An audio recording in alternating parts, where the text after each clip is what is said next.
Hello everyone, in this video I will show you how to fix and solve all this problem, or how to fix this problem on your drive. Just watch this video till the end. So let's start. So now and first you have to go and open the settings of your phone or your device. Then here search for apps, and when you found it, open it like this, and then you should go to search for Google Drive. When you found it, just click on it. When you click on it, it will open directly.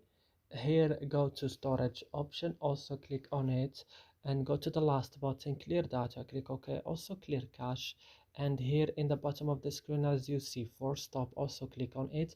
I used it before, that's why I can't click on it right now. Then go back to your home page of your phone and update your Google Drive in Play Store.